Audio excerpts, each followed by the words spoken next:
Vice President of the United States, and Mr. Douglas M. Huff.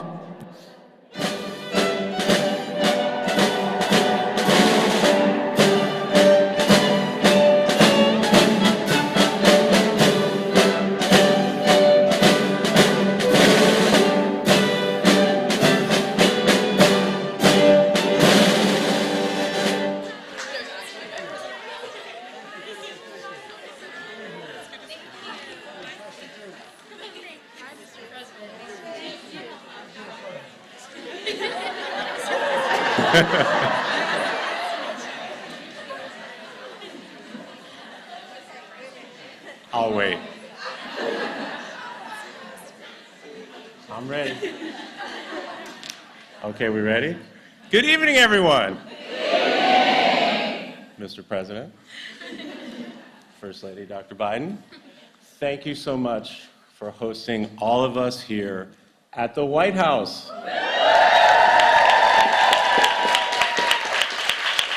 And of course, my wife.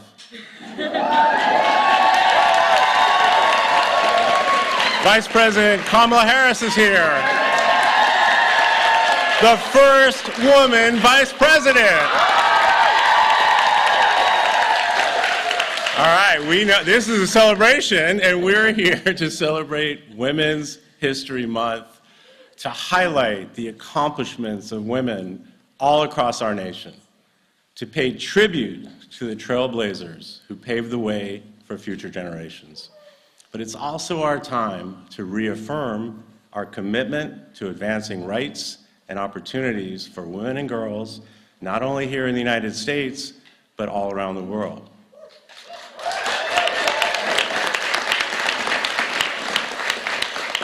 I've had the honor, as second gentleman, of traveling all across the country and all around the world, meeting with people right in their communities. And throughout my travels, I've spoken to women who have shared their stories with me.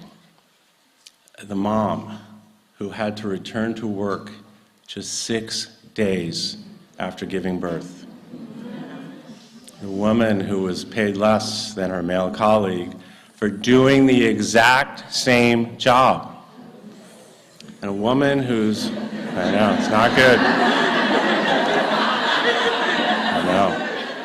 A woman whose water broke prematurely and was denied due care due to a state's abortion ban. And it wasn't until she developed sepsis, an infection that almost killed her, that the hospital finally treated her. But I also hear some great stories. I hear about how this amazing Biden-Harris administration is ensuring that women have equal access to opportunities. And how this administration is protecting fundamental rights. And let's be clear, these aren't just women's issues. These are issues that impact everyone. And we know, because we travel all over the world, that when the United States leads, the world follows. So at this moment in history, I know that our nation and our world are in very good hands because we have a president, a first lady, and a vice president who are leading this fight with all of you.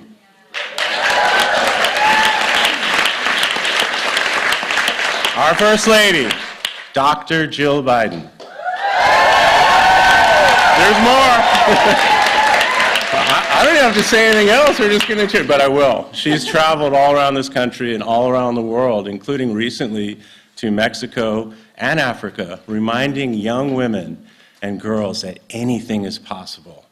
And over these past 2+ years, I've seen firsthand how she has advocated for women, families, and our veterans.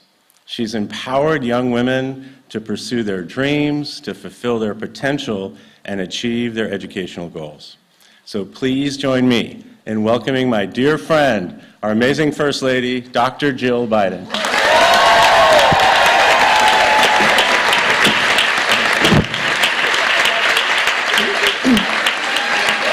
Thank you. Thank you. Thank you, Doug.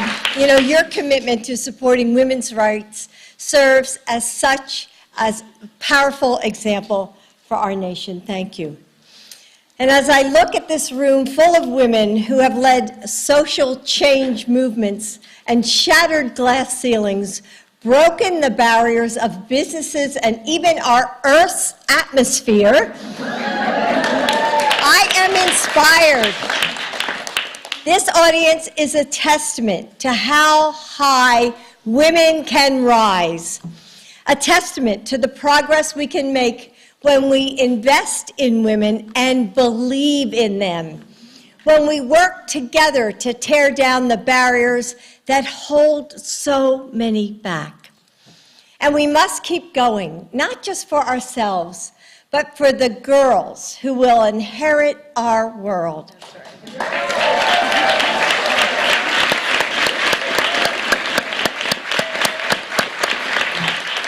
The future engineer who loves exploring, who sees magic in the mechanics and the technologies that connect us to each other, but still isn't sure she should raise her hand in class. See, they all know.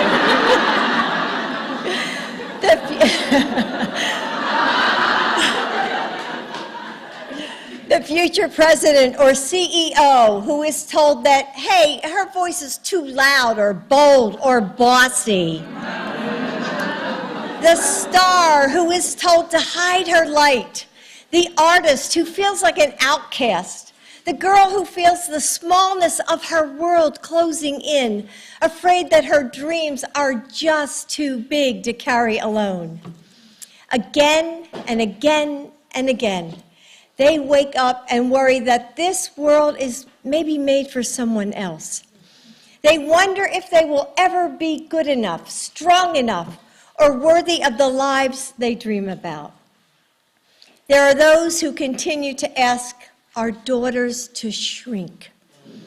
Those who are pulling away the hard-won progress that we've made, that our mothers made and their mothers made before them. We find ourselves refighting battles we thought we had won a long time ago.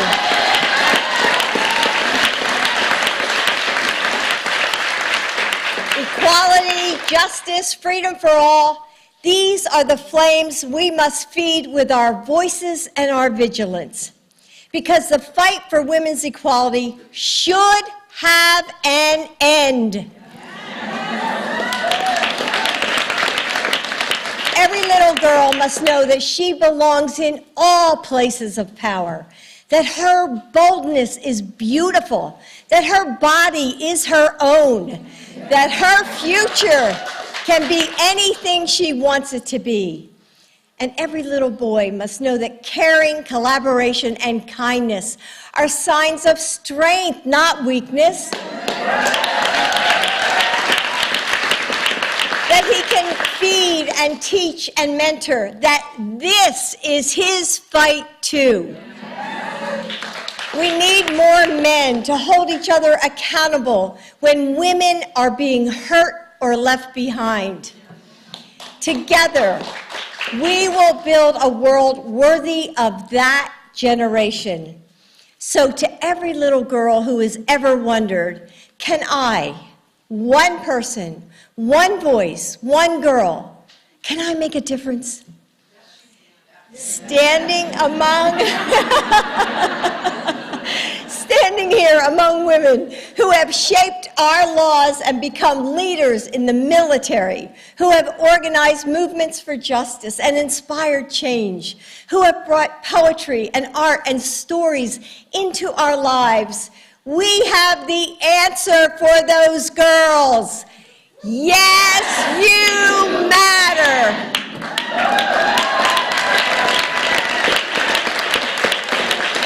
Yes, you can make a difference. Yes, you too can write our history and change our country. Today, as we celebrate Women's History Month, let us celebrate you and all women who with sweat and sacrifice have shaped this country we call home. Let us draw strength from those who came before and share that strength, that sisterhood that surround us. Let our voices be the chorus that calls the next generation forward, that kindles their courage and cheers them on to carve a path of their own. Let us work with clarity and persistence, with hope in our hearts, to continue building the world that our daughters and all children deserve. Thank you. Thank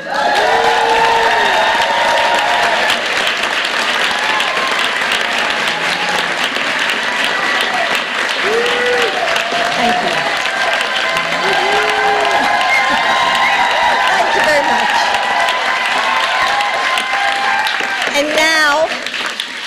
And now it is my pleasure to introduce Vice President Kamala Harris. The first woman to hold her office, but certainly not the last. Kamala, your strength is an inspiration to women and girls across our country. Thank you for helping to build a world where our girls can not only strive, but lead and thrive. Kamala.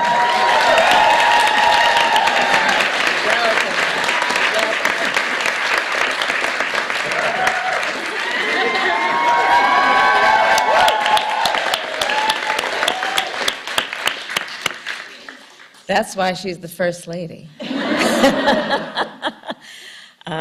Dr. Joe Biden, I want to thank you for that extraordinary speech and for the introduction and the friendship. You have been, I see, and Doug and I see the President and Dr. Biden when the cameras are here and when the cameras aren't. And I will speak of the First Lady to say she is tireless. She is a full-time educator, and she travels around the world, literally, representing our country and upholding the values that we hold dear for the world to see. And I thank you for that and your friendship. Thank you so very much, and for that introduction. Thank you. And thank you also to President Biden. You can judge a strong man when he has strong women around him.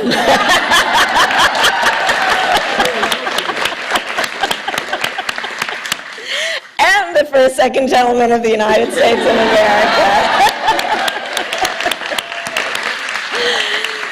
So it is good to see everyone. What an extraordinary thing my eyes behold looking out here. We have leaders in the United States Congress who are here, of course, Speaker Emerita Nancy Pelosi, among them.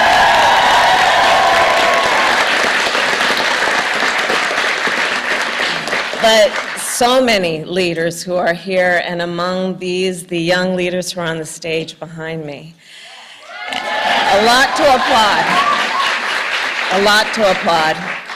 So during Women's History Month, we celebrate and we honor the women who made history throughout history, who saw what could be unburdened by what had been.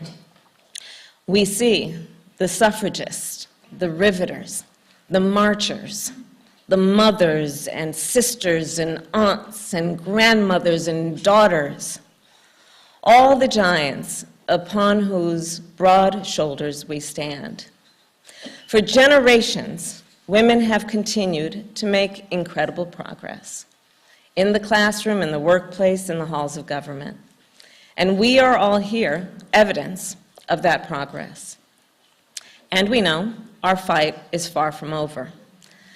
Like many of you, I have spent the majority of my career fighting to uplift the condition of women and girls in our country, to fight for their health, their safety, and well-being. And therefore, I know from experience that there are many factors that impact a woman's ability to survive and thrive in America. And one of those factors is the economic empowerment of women. I don't need to tell anybody here. When we improve the economic status of women, we improve the economic status of families, communities, and our entire nation benefits. When women are economically empowered, communities are healthier. Because, of course, for example, families can afford medical care for a young child or an aging parent. And when women are economically empowered, communities are safer. And I say that as a former courtroom prosecutor, elected district attorney, and attorney general. You see, in that career, I focused on crimes of violence against women and children. And there is so much that we need to do still to prevent violence and keep women safe, including to understand the link between economic security and public safety. You know, a lot of people around here talking about the importance of public safety, and we all know how important that is. But understand the connections between the issues.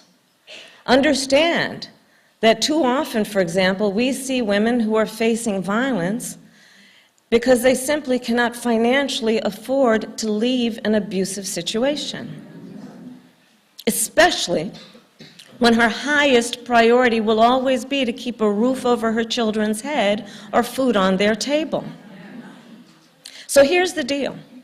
Anybody who says they support public safety and public health must also support women's economic security and well-being.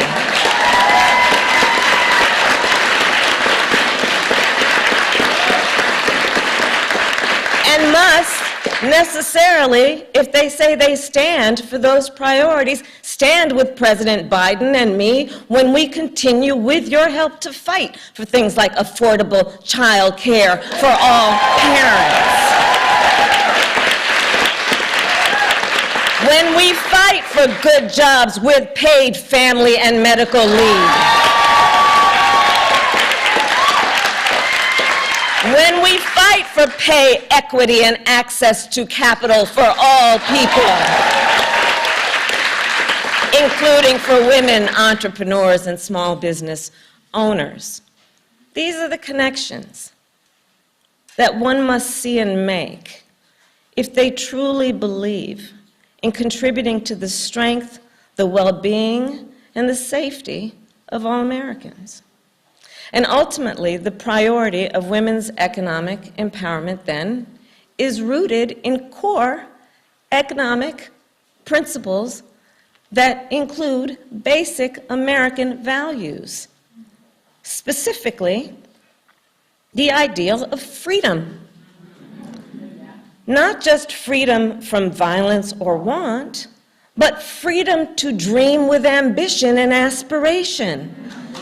The freedom to determine one's own future, including the fundamental freedom of every woman, not her government, to make decisions about her own body.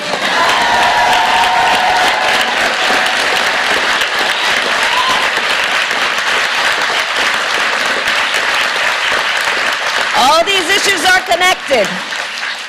All these issues are connected when we talk about the importance of freedom. So I'll conclude with this. You all have heard many times me talk about my mother. My niece is here, my mother's granddaughter. And my mother, your grandma, had many sayings, and often she would say to me, Kamala, you may be the first to do many things, but make sure you are not the last.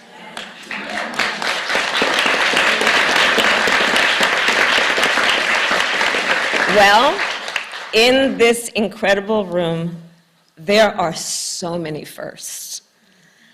Far too many to name, and I see so many of you. And that, as we know, is our charge then.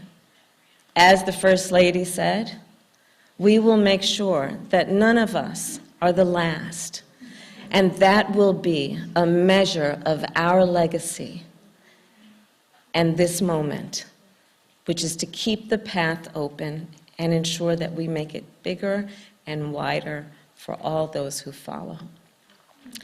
And no one fights harder to build a better future for our nation and to lift up women and girls around our country and to secure their basic rights and freedoms than our president, the President of the United States of America, Joe Biden.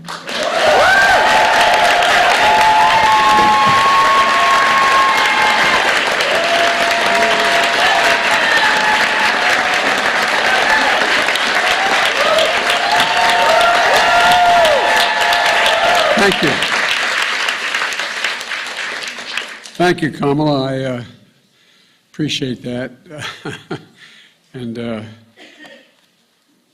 Madam First Lady, this is a woman who 6 years ago said, I don't want to speak in front of big crowds.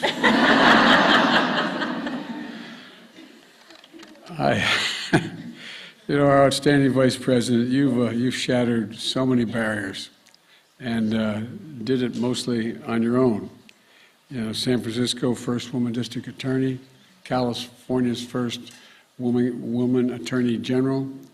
Doug, you've had such an incredible partner in this historic progress, and you've been one hell of a partner as well. I watched you. We were talking inside. Jill has, and I think I told Nancy this before, Jill has put messages on my mirror while I'm shaving, so I make sure I see them. And one that was put in about a year ago was, stop trying to make me love you.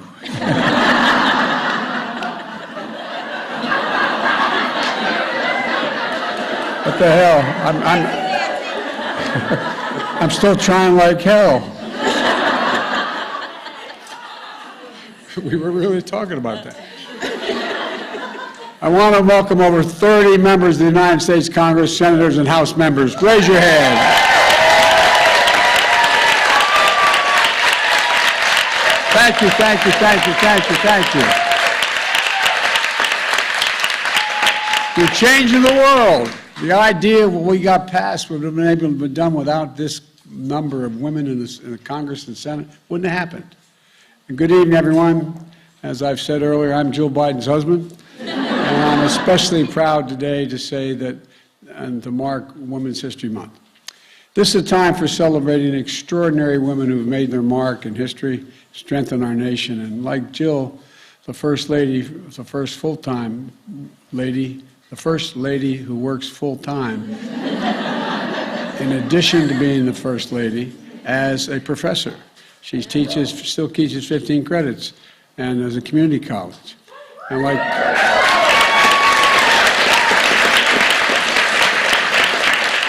Kamala, and the record number of women serving in the first gender equality cabinet in American history.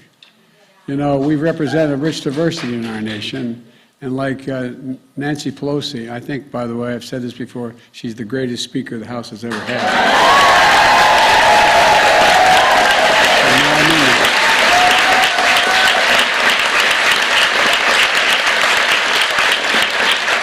Well, I've made a commitment that when we got elected, that this administration was going to look like America.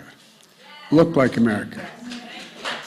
Well, I really mean it, because it matters a lot to all the people who look like us, look like each of you. I've appointed more black women to the federal court and circuit courts than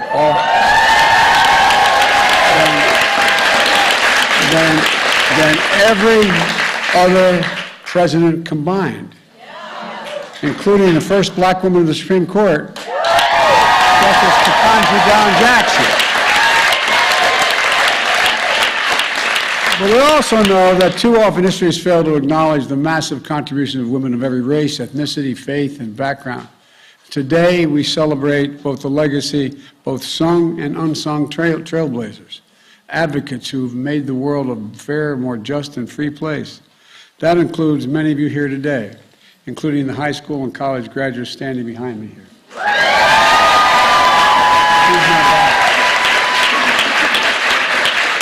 We're going to do some amazing things. We're going to do some amazing things.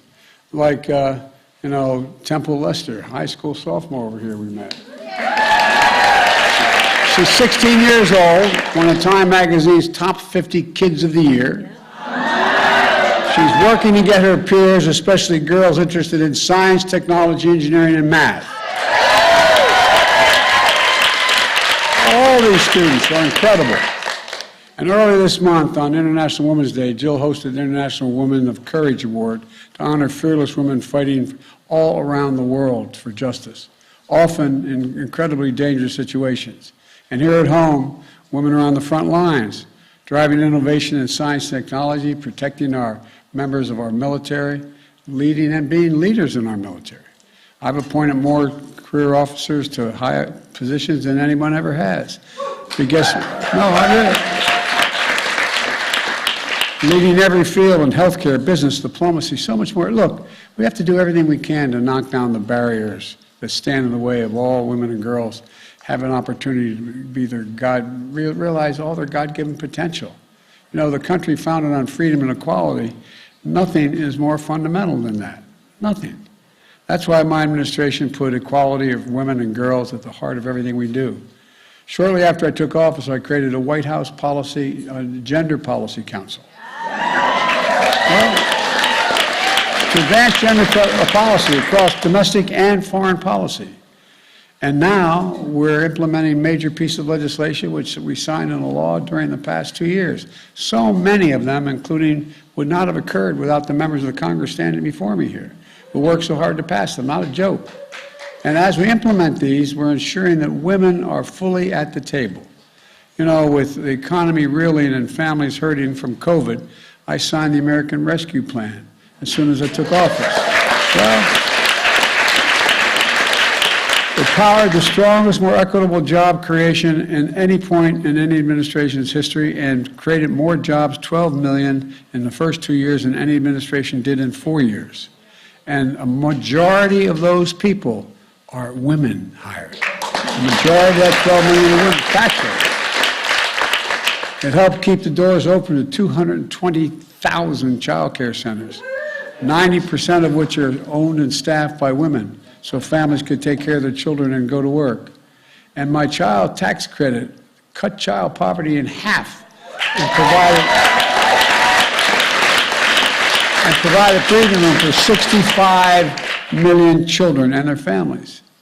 And it didn't stop there. From the bipartisan infrastructure law, rebuilding our roads, bridges, water systems, high-speed internet, all across America, to the CHIPS and Science Act, restoring America's technological edge. And for the first time, firms receiving significant federal dollars are going to be asked to make sure they have high-quality child care available.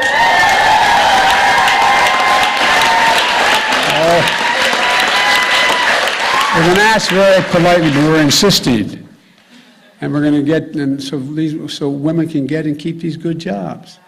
The Inflation Reduction Act, the country's biggest investment in climate ever, actually anywhere in history.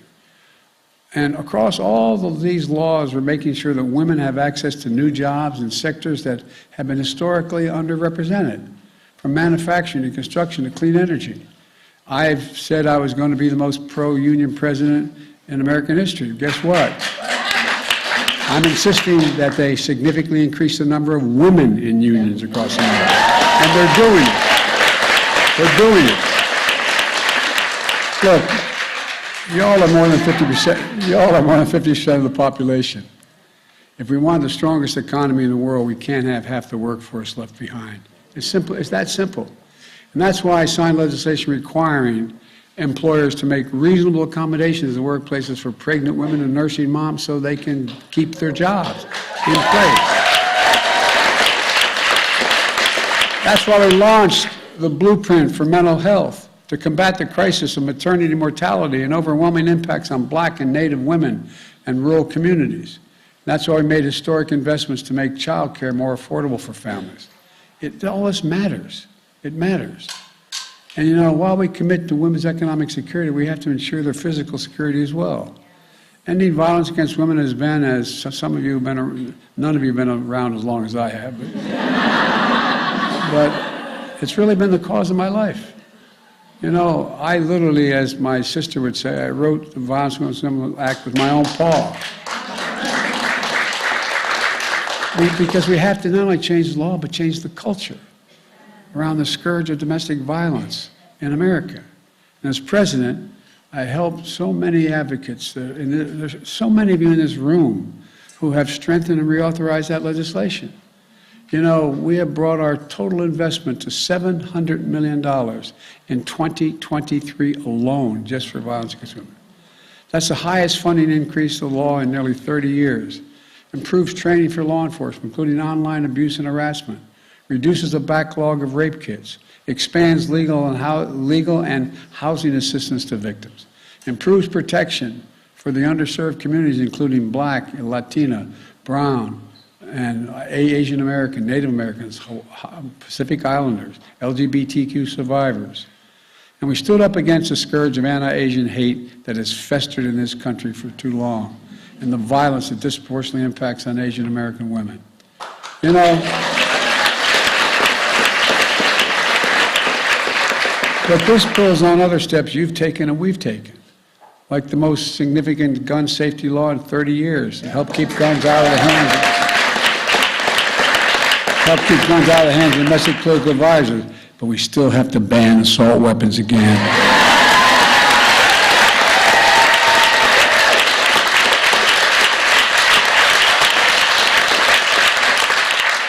Like signing a law that empowers survivors in the workplace to take their case to court and hold offenders accountable, creating reforms that fundamentally shift how military investigates and prosecutes sexual assault and domestic violence in the military, including independent prosecutors who now report outside the military office.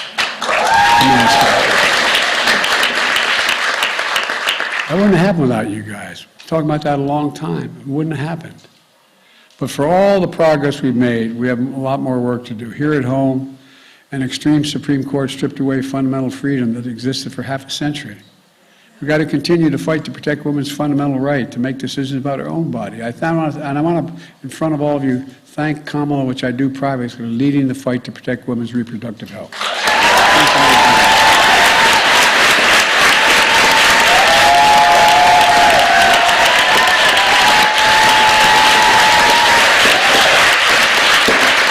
And as I said in the State of the Union, we got to finish the job. By investing in child and elder care, by passing national programs of paid family leave and medical leave.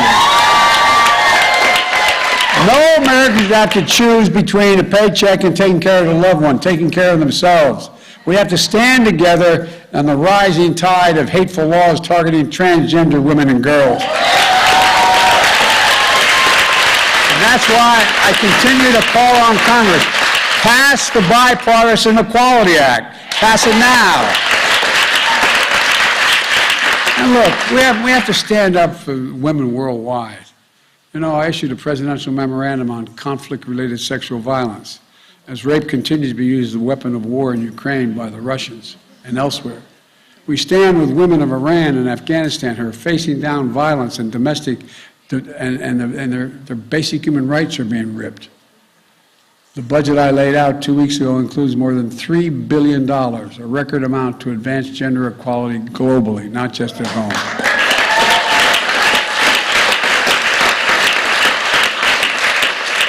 History tells us again and again, when women are safe and free and treated like equal human beings, the whole world's better off. The whole world, it's just a fact. We don't even talk about it, but it's true. I'm going to close with this. If you go downstairs, you'll see a display of the great Shirley Chisholm, who I knew and served with. The first black woman to serve in Congress. She said, women develop special leadership qualities through their reservoir experience like patience, tolerance, and perseverance. And she went on to say, and I quote, to help our society become the kind of society it must be. Well, today we honor generations of female visionaries, known and unknown, on whose shoulders we all stand. We celebrate all of you, who push the country forward every single day and don't yield, to bring us closer to that sacred American ideal. We're the most unique country in the world. We're the only country based on an idea. Other countries are based on ethnicity, geography, other reasons. But we We are based on one notion. We haven't fully lived up to it. We've never abandoned it. We hold these truths to be self-evident, that all men and women are created equal, endowed by their Creator with certain inalienable rights. That's the basis upon which we exist as a country. And look, and we have to recommit to the work ahead, deliver a better future for our nation's daughters. Until they know that in America there is no limit to how high their dreams and talents can carry them, until society becomes what it must be, worthy of the abilities and ambitions of all of our women and girls. Until then, we're never going to be who we should be. On behalf of a grateful nation, thank you for the courage and service and all the sacrifice you've all exercised. And I really mean it. I look out here and I see a lot of the women members of Congress that I've come to know over the years and campaigned with and for. They won in spite of the fact the community campaigned for them.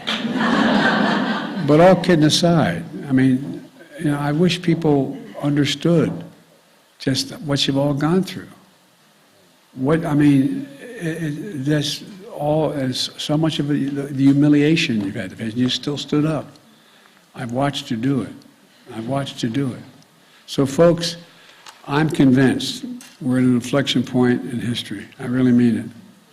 I think that what we do over the next 2, 3, 4, 5 years is going to set the tone for the country, and I would argue the world, for the next 4 or 5 decades.